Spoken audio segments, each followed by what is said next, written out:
उसके बाद हम लोग बात करते हैं स्किज़ोफ्रेनिया डिसऑर्डर के पॉजिटिव सिम्टम्स की, कि पॉजिटिव सिम्टम्स कौन-कौन से होते हैं। वैसे तो टोटल 4 होते हैं। Number 1 is delusion. डिल्यूजन किसको कहते हैं? Delusion is a false, fixed and unshakable beliefs. Schizophrenic patients के जो बिलीव्स होते हैं वो इतने फिक्स्ड होते हैं, इतने पुख्ता होते हैं कि अगर आप उसके सामने उसका एविडेंस भी रख दो ना, तब भी वो लोग इसी बात पे डटे रहेंगे कि नहीं, जो मैं कह रहा हूँ बस वही सही है। वो यकीन ही नहीं करेगा, ठीक है? अपनी बात पे कायम रहेगा, चाहे उसकी बात गलत ही क्यों ना हो, उसके बिलीव्स फॉल्स ही क्यों ना हो, वो अपनी ही बात पे कायम रहता है। डिल्यूजन्स को 2 कैटेगरी में डिवाइड किया गया है। Number 1 is bizarre delusion and second is non bizarre delusion. Bizarre delusion वो डिल्यूजन्स होते हैं दैट मेकिंग नो सेंस। मतलब स्किज़ोफ्रेनिक पेशेंट अगर आपसे बात कर रहा होगा, तो उसकी बात का ना तो सर होगा, ना ही कोई पैर। इतने ऑड और इतने वियर्ड उनके बिलीव्स होते हैं, उनकी बातें होती हैं कि जिन पे यकीन करना नामुमकिन हो जाता है एक साइकियाट्रिस्ट के लिए। जैसे कि इस पे हम एग्ज़ाम्पल ले लेते हैं कि वो इस तरह की बातें कर सकता है कि मैं कल रात छत पे था और मैंने जो है ना एलियंस को आसमान से उतरते हुए देखा। अब एवरीबॉडी नोज़ दैट कि एलियंस इस दुनिया में नहीं होते हैं, ठीक है? तो लेकिन वो उस बात पे कायम रहेगा कि नहीं, मैंने तो एलियंस को देखा है और मैं कल मिला भी था उनसे, ठीक है? या तो वो ये भी कह सकता है कि कल रात एक बंदे ने मेरी बॉडी से मेरी किडनी निकाल ली। तो साइकियाट्रिस्ट अगर उसे कहता है, अच्छा अगर किडनी निकाली है तो आपकी उस जगह पर जहाँ से ऑर्गन निकाला है वहाँ पे कोई ज़ख्म का निशान तो ज़रूर होगा, कोई ऑपरेशन का निशान तो होगा, लेकिन वो निशान नहीं होता। अब साइकियाट्रिस्ट उसको जितना भी समझा ले लेकिन वो नहीं समझेगा, वो इसी बात पे कायम रहेगा, नहीं मेरी बॉडी से उसने जो है किडनी निकाल ली। तो ऐसी बातें जिसके ऊपर यकीन करना बहुत मुश्किल होता है, इस तरह के इनके बिलीव्स होते हैं जो कि फ़ॉल्स होते हैं, लेकिन फिक्स्ड होते हैं। Second is non bizarre delusion. Non bizarre delusion ऐसे होता है दैट मेकिंग सेंस। मतलब पेशेंट की बात का किसी हद तक यकीन किया जा सकता है, उसकी बात किसी हद तक एक्सेप्टेबल होती है, नॉर्मल होती है। जैसे कि वो हमें ये कह सकता है कि somebody is talking about me, ठीक है? उसे ये डिल्यूजन होते हैं। या फिर वो ये कह सकता है कि कोई मुझे नुकसान पहुँचाना चाहता है, पुलिस मेरे पीछे, या कुछ लोग हैं जो कि मेरे पीछे लगे हुए हैं। तो हो सकता है कि वाक़ई कुछ लोग इसके पीछे लगे हुए हों, उसको नुकसान पहुँचाना चाहते हों, या हो सकता है वाक़ई कुछ लोग ऐसे हैं जो उसके बारे में हर वक़्त बात करते रहते हैं। तो ये किसी हद तक एक्सेप्टेबल होते हैं। हो सकता है ये भी फ़ॉल्स हो, लेकिन इस पे यकीन किया जा सकता है। उसकी फिर हमें पूरी एक जो हिस्ट्री लेनी पड़ती है कि पेशेंट जो है सही बात कर रहा है हमारे साथ या उसके ये डिल्यूजन्स हैं। तो उसके बाद आ जाते हैं हम लोग डिल्यूजन्स की, और भी बहुत सारी टाइप्स होती हैं। Number 1 is persecutory delusion. Persecutory delusion में जो मुब्तला होते हैं लोग, उन्हें ऐसा लग रहा होता है कि कोई शख्स है जो कि इन्हें नुकसान पहुंचाना चाहता है, जो कि इन्हें जान से मार देना चाहता है, जो इन्हें हैरास कर सकता है, या जो इन्हें ज़हर दे के जो है इन्हें मार सकता है। तो इस तरह के उनके बिलीव्स होते हैं कि जिनमें इंडिविजुअल को किसी न किसी पे शक रहेगा कि वो मुझे नुकसान पहुंचा सकता है, ठीक है? सेकंड है रिफरेंशियल डिल्यूजन। रिफरेंशियल डिल्यूजन में उसे लग रहा होता है कि someone is talking about me. कोई भी 2 लोग उसके सामने बैठ के आपस में बात कर रहे होंगे, तो उसे लग रहा है कि ये दोनों जो है मेरे ही बारे में बात कर रहे हैं। अब चाहे वो उसके बारे में बात कर रहे हों या ना कर रहे हों, लेकिन उसका ये एक फ़ॉल्स एंड फिक्स्ड बिलीव्स होता है कि भई ये जो बात कर रहे हैं ना, मेरे ऊपर ही बात की जा रही है। कोई भी न्यूज़पेपर पढ़ेगा या कोई भी सॉन्ग सुनेगा या जो है टीवी चैनल में न्यूज़ देखेगा, तो उसे लग रहा होता है कि सब जो है मेरे ऊपर ही बात की जा रही है। कोई भी स्टिमुलस एनवायरनमेंट से देखेगा, उसे अपनी तरफ डायरेक्ट कर देगा कि मेरी ही ऊपर ही जो है बनाया गया है, ये मेरी ही बातें की जा रही हैं, ठीक है? उसका डिल्यूजन ये होता है। ग्रैंडियोस डिल्यूजन में इंडिविजुअल जो होते हैं मुब्तला, वो कहते हैं कि हमारे पास कोई सुपीरियर पावर है, जिसकी वजह से हम दूसरे लोगों से बहुत ज़्यादा मुख्तलिफ है, यूनिक है। अब अगर आप उनसे बात करेंगे, ग्रैंडियस डिल्यूजन कैसे मालूम कर सकते हैं? जैसे कि ग्रैंडियस डिल्यूजन में जो लोग मुब्तला होते हैं, वो इस तरह कह सकते हैं कि ना, मेरी दुआ में इतनी ताकत है कि मैं दुनिया बदल के रख दूँ। ठीक है? तो ये अक्सर जो स्किज़ोफ्रेनिक जो पेशेंट होते हैं, उन्हें ये वो इस तरह की बात कर सकते हैं। तो ये बेसिकली क्या होता है, उनका ग्रैंडियोज़ डिल्यूजन। एरोटोमैनिक डिल्यूजन की अगर हम बात करें, तो एरोटोमैनिक डिल्यूजन में जो लोग मुब्तला होते हैं, उन्हें लग रहा होता है कि कोई हायर स्टेटस से बिलॉन्ग कोई फ़ेमस पर्सनैलिटी इनकी मोहब्बत में पागल है। हालाँकि ऐसा कुछ नहीं होता, ये खुद उससे उसके बहुत बड़े फ़ैन होते हैं। और उसको इतना सर पे चढ़ा लेते हैं जिसकी वजह से उन्हें वो इस तरह से इस चीज़ की वजाहत करते हैं कि वो मेरी मोहब्बत में पागल है। नेक्स्ट है जेलिसी टाइप डिल्यूजन, या हम इसे इनफिडेलिटी भी कह सकते हैं, इनफिडेलिटी डिल्यूजन। ये ज़्यादातर कपल्स में पाया जाता है। उन्हें लग रहा होता है कि उनका जो पार्टनर है वो हमारे साथ सिंसियर नहीं है, वो मुझे चीट कर रहा है, ठीक है। ये एक ये भी एक डिल्यूजन है जो कि देखा गया है कपल्स के अंदर, उन्हें शक व शुबात रहते हैं। फिर एक और डिल्यूजन है जिसे हम कहते हैं थॉट विथड्रॉल। इसमें हम इंडिविजुअल यानी जो स्किज़ोफ्रेनिक पेशेंट होते हैं उनसे हम पूछते हैं कि क्या आपको कभी ऐसा लगा कि आपके दिमाग से कोई सोचें निकाल रहा है बाहर, ठीक है? तो वो इसका जवाब क्या देता है? अगर हाँ कहता है तो इसका मतलब उसे थॉट विथड्रॉल का डिल्यूजन है, ठीक है?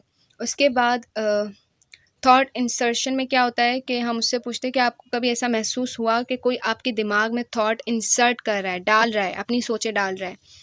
तो अगर वो कहता है हाँ, तो हम उससे फिर पूरी हिस्ट्री लेते हैं कि वाक़ई उसे थॉट इंसर्शन का डिल्यूजन है या वो सिर्फ़ बातें कर रहा है ऐसी। थॉट ब्रॉडकास्टिंग क्या होती है? हम उससे पूछते हैं कि आपको ऐसा लग रहा है कि आपकी कोई थॉट सुन सकता है? आप जो सोच रहे हैं वो पहले से ही कोई सुन लेता है? क्योंकि समटाइम क्या होता है कि स्किज़ोफ्रेनिक पेशेंट जो टीवी देख रहे होते हैं या न्यूज़ देख रहे होते हैं टीवी पर, रेडियो सुन रहे होते हैं, तो उन्हें ऐसा लगता है कि ये तो मतलब ये जो बात करी ये तो मेरे दिमाग में थी। इसने जो है मेरी सोचें सुन ली है। तो ये भी इनके अंदर ये चीज़ भी, ये वाला डिल्यूजन भी बहुत ज़्यादा देखा गया है। उसके बाद थॉट कंट्रोल, यानी यहाँ हम उनसे पूछते हैं कि क्या उन्हें कभी ऐसा महसूस हुआ कि कोई उनकी दिमाग को, उनकी थॉट्स को कंट्रोल कर रहा है, कोई ऐसी आउटसाइड फ़ोर्स है जो कि उन्हें कंट्रोल कर रही है, ठीक है? तो ये भी हम उनसे पूछ सकते हैं, ये भी एक टाइप ऑफ डिल्यूजन है। लास्ट हमारे पास जो डिल्यूजन की टाइप आती है that is mixed delusion. Mixed delusion में क्या होता है बेसिकली उसके अंदर मल्टीपल टाइप्स ऑफ डिल्यूजन देखे जा सकते हैं और हम लोग ये डिसाइड नहीं कर पा रहे होते उसे उसमें डोमिनेंट डिल्यूजन कौन सा है, ठीक है। तो मिक्सचर ऑफ डिल्यूजन उसके अंदर देखे जा सकते हैं। So that's all about the symptom, positive symptom number 1, delusion. उसके बाद हमारे पास सेकंड पॉजिटिव सिम्पटम शुरू होता है that is hallucination. Hallucination basically एक फॉल्स परसेप्शन एक्सपीरियंस होता है जिसमें इंडिविजुअल जो कि स्किज़ोफ्रेनिया डिसऑर्डर में मुब्तला होते हैं, वो एनवायरनमेंट में ऐसे स्टिमुलस परसीव कर रहे होते हैं जो कि फिज़िकली एग्जिस्ट नहीं कर रहा होता।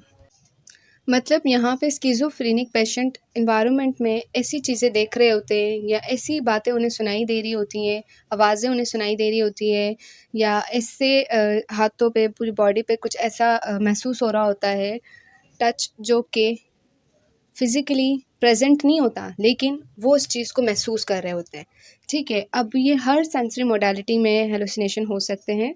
Let's discuss about it one by one. सबसे पहले हेलुसिनेशन की टाइप हमारे पास आती है auditory hallucination. It is a most common type of hallucination जो कि स्किज़ोफ्रेनिक पेशेंट्स में सबसे ज़्यादा पाई जाती है और देखी जा सकती है। इसमें क्या हो रहा होता है basically false perception of sound होता है, यानी कि ऐसी आवाज़ें स्किज़ोफ्रेनिक पेशेंट को सुनाई दे रही होती हैं जो कि फ़िज़िकली एग्ज़िस्ट नहीं कर रही है, जो कि सराउंडिंग में बैठा दूसरा शख्स नहीं सुन सकता, लेकिन स्किज़ोफ्रेनिक पेशेंट उन आवाज़ों को सुन सकता है, ठीक है? और इसके अलावा जो सेकंड टाइप है वो है विजुअल हेलुसिनेशन। विजुअल हेलुसिनेशन में इंडिविजुअल एनवायरनमेंट से ऐसी स्टिमुलस को परसीव कर रहा होता है जो कि फिजिकली एग्जिस्ट नहीं कर रहे होते हैं। ऐसी चीज़ें या ऐसे लोग उन्हें नज़र आ रहे होते हैं या कोई भी चीज़ वो एनवायरनमेंट में देख सकते हैं जिनका फिजिकली एग्जिस्टेंस मौजूद नहीं होता, ठीक है। या तो वो कह सकते हैं कि उन्हें कोई सांप नज़र आ रहा है, या वो कह सकते हैं कि उन्हें पर्दे के पीछे कोई खड़ा हुआ नज़र आ रहा है, या वो वैसे ही कह सकते हैं कि मेरे सामने इस वक्त कोई बैठा है, लेकिन उस सराउंडिंग में अगर कोई दूसरा शख्स उनके साथ बैठा होगा तो वो उन चीज़ों को परसीव नहीं कर सकता। उसके बाद हमारे पास थर्ड हेलुसिनेशन की टाइप आती है that is gustatory hallucination. Gustatory hallucination में इंडिविजुअल जो स्किज़ोफ्रेनिक पेशेंट होते हैं उन्हें मुख्तलिफ़ किस्म के खानों में से अनप्लेजेंट स्मेल आ सकती है, जिसकी वजह से वो हमेशा खाना खाने से मना कर देते हैं, अवॉइड करते रहते हैं, ठीक है ना। नेक्स्ट हमारे पास हेलुसिनेशन की टाइप है ऑल्फैक्टरी हेलुसिनेशन, जिसमें इंडिविजुअल को अब किसी भी सराउंडिंग में बैठा हो उसे हमेशा अनप्लेजेंट स्मेल आएगी, ठीक है। और अगर उस सराउंडिंग में उसके साथ दूसरे लोग बैठे होंगे तो वो उस स्मेल को फ़ील नहीं कर सकते, लेकिन वाहिद वो स्किज़ोफ्रेनिक पेशेंट होगा जिसे इस तरह की स्मेल आ सकती है। फिर हमारे पास उसके बाद एक और टाइप आती है, that is tactile hallucination. Tactile hallucination में इंडिविजुअल को फ़ील होता है like false sensation of touch, कि कुछ ऐसा है जो उसकी बॉडी में चल रहा है, या तो वो ऐसे कहेगा कि देखो मेरी बॉडी में जो है कीड़े जो है क्रॉल करके मेरी बॉडी में आ रहे हैं, ठीक है? उसको हमेशा ये लग रहा होता है कि देखो मेरी बॉडी में जो है ना कि मुख्तलिफ़ किस्म के मेरे हाथ में कीड़े चढ़ रहे हैं। और जब उससे पूछते हैं अच्छा कहाँ हैं? हमें तो नज़र नहीं आ रहे, तो वो आगे से कहता है देखो मैं निकाल-निकाल के फेंक रहा हूँ। वो बाकायदा निकाल रहा होता है अपनी बॉडी से, देखो मुझे फ़ील हो रहा है मेरी बॉडी में कुछ चल रहा है, ठीक है?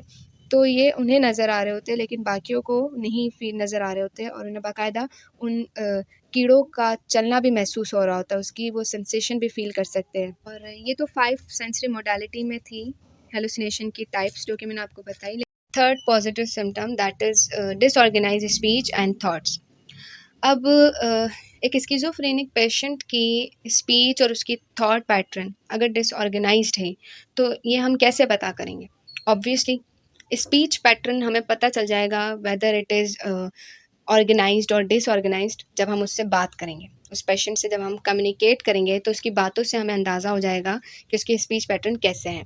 अगर वो बहुत बिज़ार, ऑड, वियर्ड बातें कर रहा है, उसकी बातों में डिल्यूजन साफ ज़ाहिर हो रहे हैं, हैलुसिनेशंस नज़र आ रहे हैं, तो हमें साफ पता चल जाएगा कि उसके स्पीच पैटर्न डिसऑर्गेनाइज्ड है। अब आपने ये जुमला सुना ज़रूर होगा कि इंसान की बातों से उसकी सोच का अंदाज़ा लगाया जा सकता है। बिल्कुल इसी तरह ये फ़ॉर्मूला हम स्किज़ोफ्रेनिक पेशेंट्स पे भी अप्लाई करेंगे कि हम जब उससे बात करेंगे तो उसके स्पीच पैटर्न से ही उसकी थॉट पैटर्न का अंदाज़ा लगाएँगे कि वेदर इट इज़ ऑर्गेनाइज़्ड और नॉट। ठीक है? अगर अब देखें, अगर वो उसकी जो स्पीच पैटर्न डिसऑर्गेनाइज़्ड होंगे तो ऑब्वियस बात है कि उसके साथ थिंकिंग का प्रॉब्लम है, उसके साथ थॉट डिसऑर्डर है, और थॉट डिसऑर्डर को हम कहते हैं फॉर्मल थॉट डिसऑर्डर।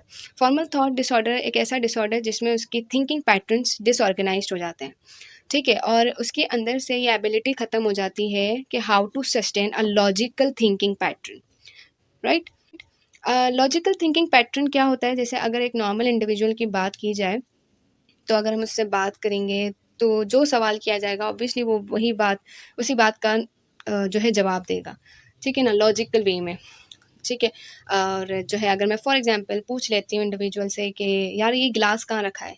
तो वो ऑब्वियसली मुझे बता देगा गिलास से ना किचन में है। या अगर मैं किसी नॉर्मल इंडिविजुअल से पूछूँ यार ये रास्ता, कोई एड्रेस अगर मैं पूछूँ ये कहाँ है, तो ऑब्वियसली वो लॉजिकल वे में पूरा मुझे रास्ता समझा देगा, वो एड्रेस मुझे बता देगा।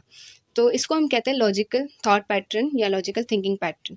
लेकिन स्किज़ोफ्रेनिक पेशेंट से अगर हम कोई भी सवाल पूछे तो वो हमेशा या तो क्या करेगा, उस सवाल का जवाब नहीं देगा, या बात को बिल्कुल घुमा देगा।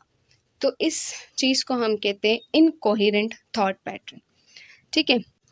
अगर एक एग्जांपल ली जाए कि कोई साइकियाट्रिस्ट अगर स्किज़ोफ्रेनिक पेशेंट से कोई सवाल करता है, तो ये पेशेंट्स उस सवाल का जवाब देने के बजाय बिल्कुल बात का एसोसिएशन तोड़ देते हैं, बिल्कुल हट जाते हैं उस पॉइंट से। कभी कहेंगे वो देखिए ये घर कितना बड़ा है, टमाटर कितने महंगे हो गए, जहाज़ हवा में उड़ता है। तो इस तरह के इनके थिंकिंग पैटर्न्स होते हैं जिसकी वजह से इनकी स्पीच बहुत ज़्यादा डिसऑर्गेनाइज्ड होती है, ठीक है? बात का एसोसिएशन बीच में से लूज़ कर जाते हैं, जिसे हम लूज़ ऑफ एसोसिएशन भी कहते हैं। ये चीज़ इनमें बहुत ज़्यादा देखी गई है। Abnormal motor behaviour, abnormal motor behaviour या फिर हम इसे कैटाटॉनिक बिहेवियर भी कह सकते हैं। ये जो स्किज़ोफ्रेनिक पेशेंट होते हैं उनके जो मोटर बिहेवियर्स होते हैं वो भी काफ़ी हद तक डिसऑर्गेनाइज्ड होते हैं। मतलब कभी-कभार ये स्किज़ोफ्रेनिक पेशेंट जो है चाइल्ड लाइक एक्ट करेंगे, तो कभी एग्रेसिवली और वायलेंटली बिहेव करेंगे, ठीक है? और इनमें जो है डेली लाइफ की जो एक्टिविटीज़ होती हैं, वो भी परफ़ॉर्म करने की एबिलिटी ख़त्म हो जाती है। जैसे कि सुबह उठना, अपनी कपड़े बदलना, मुँह धोना, और जो है कमीज़ के बटन लगाना, आस्तीन के बटन लगाना, और दाँत ब्रश करना, बाल बनाना। तो ये जो है ये जो हमारी ऑब्वियसली रोज़ाना की एक पर्टिकुलर हमारी एक रूटीन होती है, वो भी तो जो स्किज़ोफ्रेनिक पेशेंट होते हैं वो ये रूटीन वर्क्स नहीं कर पाते। स्किज़ोफ्रेनिक पेशेंट्स के जो बिहेवियर्स होते हैं वो बहुत ज़्यादा डिसऑर्गेनाइज्ड होते हैं। ये लोग सेल्फ एब्ज़ॉर्ब्ड होते हैं, यानी ये इनकी एक अपनी दुनिया होती है जिसमें ये गुम होते हुए कभी अकेले बैठ के बहुत ज़ोर-ज़ोर से हँसते हैं, तो कभी बहुत ज़्यादा रोते हैं और खुद से ही बातें करते हैं। इस तरह के बिहेवियर्स को हम कहते हैं डिसऑर्गेनाइज़्ड बिहेवियर्स, जो कि स्किज़ोफ्रेनिक पेशेंट्स में बहुत देखे गए हैं। DSM-5 के मुताबिक कुछ एब्नॉर्मल मोटर बिहेवियर या कैटाटोनिक बिहेवियर्स हैं, वो हम लोग देख लेते हैं। सबसे पहले आता है स्ट्यूपर। स्ट्यूपर बेसिकली एक सीवियर मस्कुलर रिजिडिटी की एक कंडीशन होती है, जिसमें इंडिविजुअल बिल्कुल जो है साइकोमोटर एक्टिविटी शो नहीं कर रहा होता। इतना रिजिडिटी आ जाती है उसकी बॉडी में कि अगर खड़ा है, तो खड़ा ही रहेगा। दिन हो, रात हो, उसको थकन ही महसूस नहीं होगी। बैठा है तो बैठा रहेगा, हाथ ऊपर है तो ऊपर ही रखेगा रात दिन तक, ठीक है ना? तो एक सीवियर स्टेट होती है, जबकि इसकी माइल्ड मॉडरेट लेवल जो है वो वैक्सी फ्लेक्सिबिलिटी या कैटालेप्सी कहलाती है। यहाँ पे भी इंडिविजुअल जो है मस्कुलर रिजिडिटी शो करता है, लेकिन थोड़ी माइल्ड और मॉडरेट लेवल पे। यानी अगर हाथ उसका ऊपर है तो वो आहिस्ता-आहिस्ता जो है हाथ नीचे करने की एबिलिटी रखता है। अगर खड़ा है तो स्लोली ग्रेजुअली खुद से बैठ जाएगा, खुद से उठ जाएगा। लेकिन जो स्ट्यूपर वाली कंडीशन में मुब्तला होते हैं स्किज़ोफ्रेनिक पेशेंट, उनको बिठाना पड़ता है, उनको उठाना पड़ता है, ठीक है ना? वो खुद से नहीं कर पाते कुछ भी, इतनी वो सीवियर मस्कुलर रिजिडिटी होती है। म्यूटिज़्म और नेगेटिविज़्म, इसमें क्या होता है कि इंडिविजुअल म्यूटिज़्म एक सीवियर कंडीशन है, जिसमें इंडिविजुअल बिल्कुल वर्बल रिस्पॉन्स शो नहीं करते। आप उनसे बात करेंगे, वो जवाब नहीं देंगे। बिल्कुल ब्लंट, फ्लैट और खामोश, ठीक है? आप उन्हें जोक सुनाएँगे, वो हँसेंगे नहीं। आप ऐसी कोई बात करेंगे जिस पे उसे रोना आए, लेकिन वो रोएगा नहीं। मतलब खामोश रहेगा, किसी बात का कोई जवाब नहीं देगा, कोई रिएक्शन नहीं देगा। तो इस कंडीशन को हम कहते हैं म्यूटिज़्म। नेगेटिविज़्म में भी क्या होता है, वो बहुत कम बोलता है, क्योंकि ये थोड़ी मॉडरेट लेवल की स्टेट है। तो इसमें जो है वो बोलेगा, लेकिन बहुत कम बोलेगा या बहुत आहिस्ता बोलेगा और बहुत शॉर्ट आंसर्स देगा। मैनरिज़्म में क्या होता है कि जो स्किज़ोफ्रेनिक पेशेंट होते हैं, वो ऑड और बिल्कुल स्ट्रेंज टाइप के जो है एक्शंस शो कर रहे होते हैं। जैसे कि अगर साइकियाट्रिस्ट के पास आएँगे तो बार-बार हाथ मिलाएँगे, बार-बार सलाम करेंगे, सैल्यूट करेंगे, ठीक है ना? हाथ को सर पे रख के सैल्यूट देंगे। तो इस तरह के ये बिहेव्स कर सकते हैं, तो इसको हम कहेंगे कि इस इंडिविजुअल में मैनरिज़्म पाया जाता है। इकोलेलिया एक डिसऑर्गेनाइज़्ड सिम्पटम है, जो कि स्किज़ोफ्रेनिक पेशेंट्स में देखा जा सकता है वाज़े तौर पे। इसमें क्या होता है कि स्किज़ोफ्रेनिक पेशेंट जो होता है, वो वही अल्फ़ाज़ दोहरा रहा होता है जो कि साइकियाट्रिस्ट बोल रहा होता है, ठीक है ना? यानी एक साइकियाट्रिस्ट की मिमिक्री कर रहा होता है। अगर साइकियाट्रिस्ट उससे पूछता है कि आज आपकी तबीयत कैसी है? तो आगे से वो भी वही दोहराता है कि आज आपकी तबीयत कैसी है? बिल्कुल वही अल्फ़ाज़ रिपीट कर रहा होता है। इकोप्रैक्सिया में क्या होता है, यहाँ जो वर्ड है प्रैक्सिया, प्रैक्सिया का मतलब होता है एक्शंस, यानी जो एक्शंस उसके सामने एक स्किज़ोफ्रेनिक पेशेंट के सामने किए जाएँगे, तो वो उसी को इमिटेट करेगा, उसी को दोहराएगा। यानी अगर साइकियाट्रिस्ट जिस अंदाज़ से स्किज़ोफ्रेनिक पेशेंट के सामने बैठा होगा, तो स्किज़ोफ्रेनिक पेशेंट भी उसी अंदाज़ से बैठ जाएगा, यानी अपने साइकियाट्रिस्ट को बिल्कुल इमिटेट करेगा। तो यहाँ पे वो अपने साइकियाट्रिस्ट के एक्शंस को रिपीट करेगा, जबकि इकोलेलिया में क्या होता है कि वो अल्फ़ाज़ों की जो है मिमिक्री कर रहा होता है, वही अल्फ़ाज़ दोहरा रहा होता है।